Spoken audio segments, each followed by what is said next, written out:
Greetings, worshipers. My name is Megan Manlove, and I serve as pastor of Trinity Lutheran Church in Nampa, Idaho, about 30 minutes from Boise.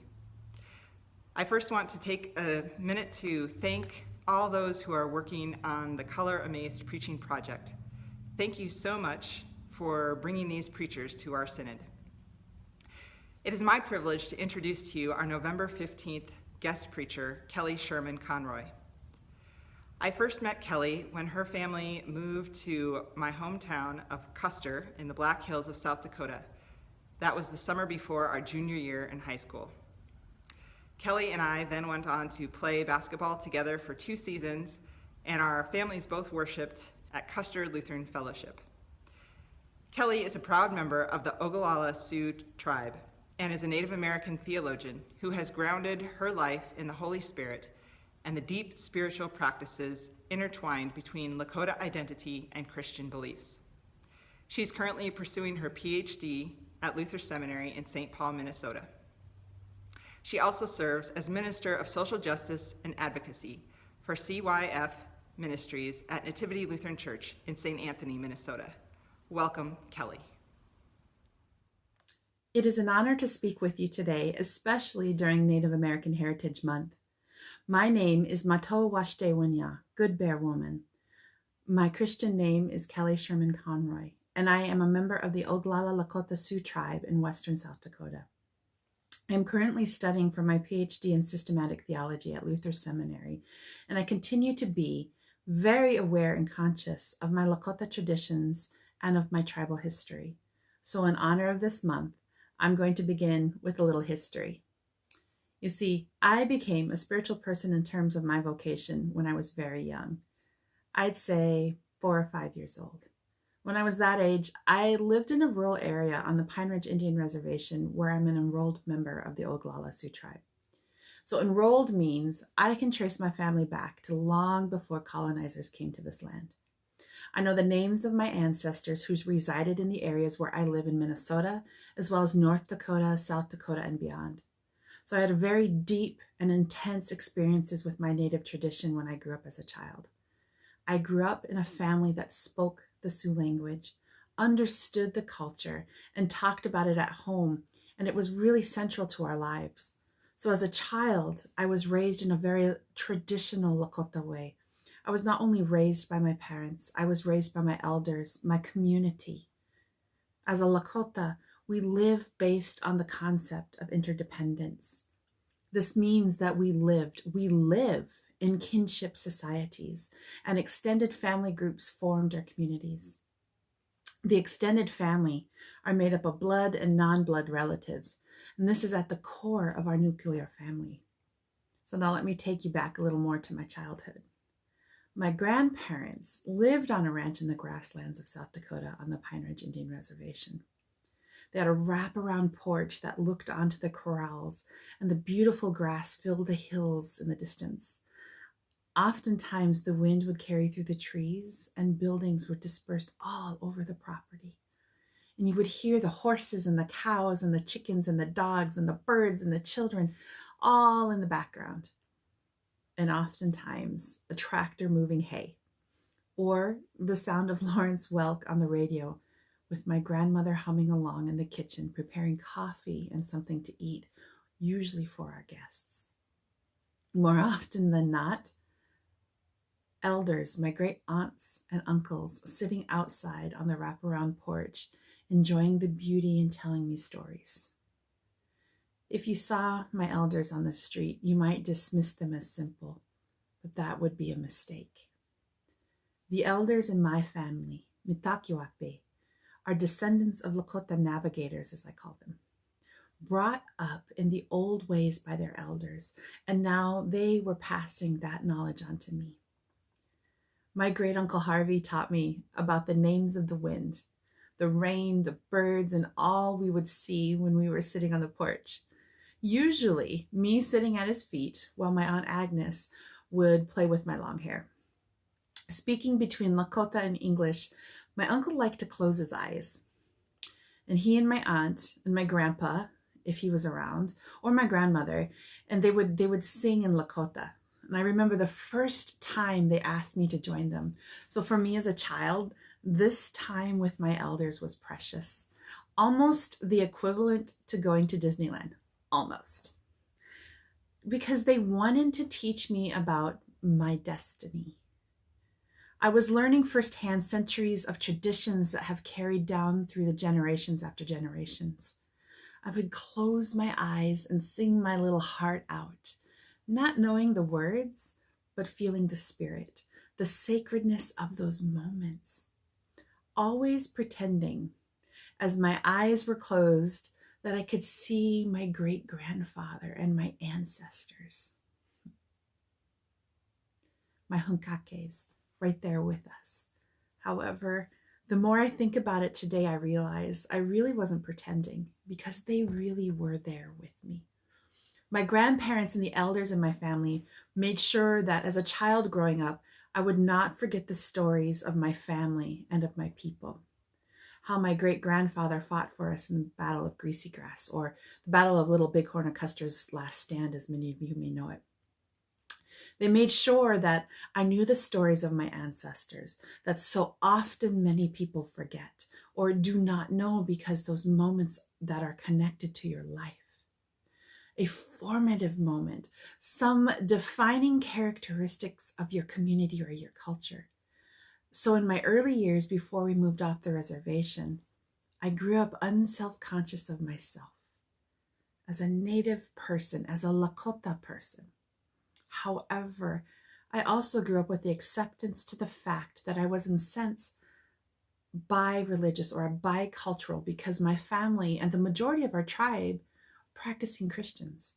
So Christianity became a part of our life as Lakota people that was not seen as the white man's religion or a separation of Native tradition, but in fact quite the fulfillment, an extension. So it fit kind of like a hand in a glove. We were not surprised by what the missionaries told us. In fact, we could tell them much of the same story and perhaps sometimes a little background. So my being Native and Christian isn't an oxymoron. For me, for the way I celebrate our Creator, my spirituality only brings me a deeper understanding of what true interreligious dialogue means. So what does my story have to do with today's reading?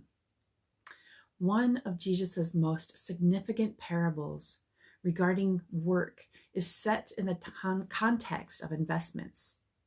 So Matthew 25:14-30 is about a rich man that delegates the management of his wealth to his servants, right? Much as investors today do in markets. He gives 5 talents, which is a large unit of money, heavy, to the first servant, 2 talents to the second one, and 1 talent to the third. So 2 of the servants earn 100% of returns, but the third servant hides the money in the ground and earns nothing. So the rich man returns, rewards the 2 who made the money, but severely punishes the servant who did nothing. So the meaning of the parable extends far beyond financial investments. God has given each person a wide variety of gifts, and God expects us to use those gifts. We are being asked not to put those gifts on a closet shelf or ignore them. Like the 3 servants, we don't have the same degree of gifts. The return God expects of us is equal, though, with the gifts we have been given. So the servant who received the 1 talent was not condemned for failing to reach the 5-talent goal. He was condemned because he did nothing with what he was given. The gifts we receive from God include skills, abilities, family connections, social positions, education, experiences, and so much more. The point of the parable is that we are to use whatever we have been given for God's purposes. The severe consequences to the unproductive servant tell us that we are to invest in our lives, not to waste them. So in my Lakota traditions, we make these investments from the moment a child is born. We create a community that cultivates the gifts given to us from our Creator. The most important action that helps us use our gifts is our kinship. So fast forward a few years from my story. I was talking to my great uncle again, and I always reached out when I was struggling with something. Their presence for me was my comfort. And when they shared their wisdom with me, there was no place I would rather be. So my Uncle Harvey said to me one day, Toksha, which meant grandchild. He said, someday the world is going to be in trouble and people are going to forget their wisdom. And it's going to take people's voices, elders' voices from the past and the present to begin to call the world back into balance. I see you going really far away. And it's going to sometimes be a lonely road. And we will not always be there. But you will look into the eyes of seeming strangers. And you will recognize your Matakyapi, your family. And it will take all of you. It will take all of you to bring the healing ways that we have given to you, that we have taught you. It will take all of you to find that strength. But you will. Do not worry. These words I have held onto all my life. The idea of doing anything alone absolutely terrifies me. But what he wanted me to know was that the kinship that I knew closer to home can also be found wherever I am. And it is through those relationships that I will find the strength to teach and to heal the world around me with the gifts that I have been given. So through the guidance of my parents, my elders, I've chosen to use the gifts my Creator has given me in a unique way. Just as I was taught, my gift is like a spiritual teacher whose job is to make people think. To not hide my gift away, but to share my gifts and grow them, and in turn fully invest in my community just as they had done with me. So when we begin to invest in our community, to treat each other as kin, that investment grows just as our Creator God intended. The parable ends with the talent taken from the third servant being given to the one with 10 talents. What it tells us is that equal worth does not necessarily mean equal compensation. Each gift we have asks for a different skill or ability, and in return, we are compensated accordingly. But the two servants who did well are rewarded in different amounts, but they are both praised identically.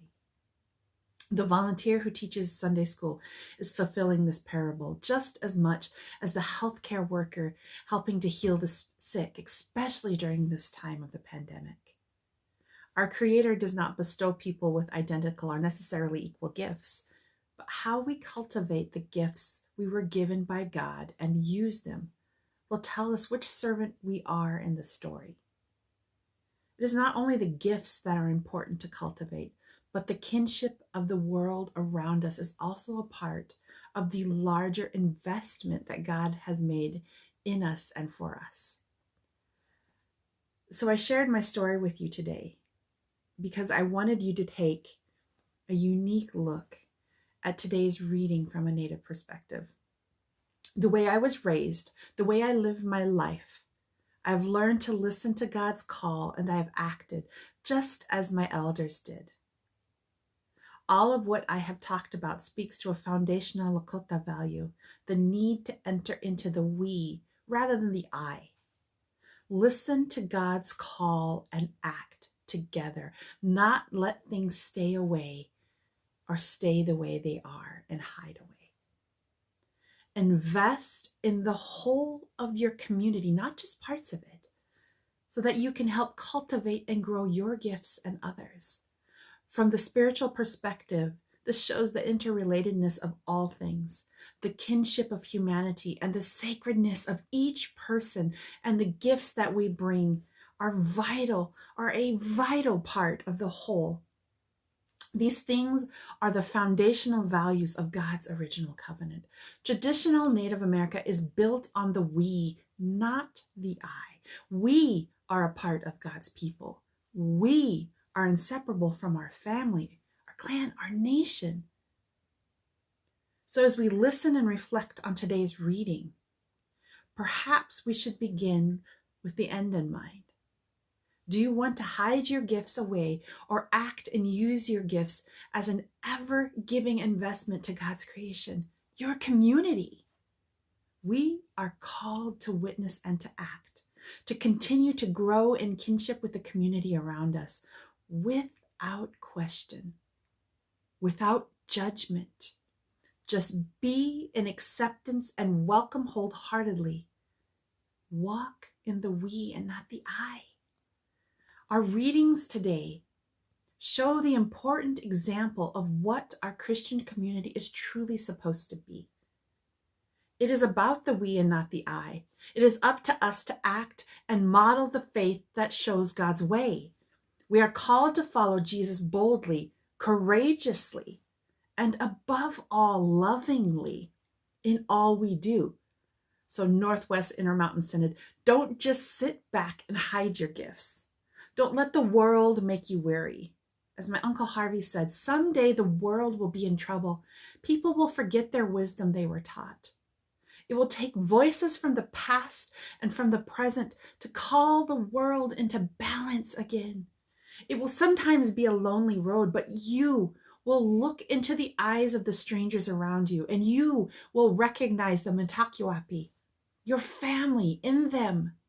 And it is going to take all of you. It will take all of you to bring the healing ways that have given you through your gifts. It will take all of you to find that strength. But you will, so don't worry. How you choose to show your love towards God, towards people, towards the world around you is your choice. Just as the servants in the story had the choice. But if there is anything you hear today, let it be this. You are not alone. So go. Act. You have God-given gifts that can change the world and create healing. Amen.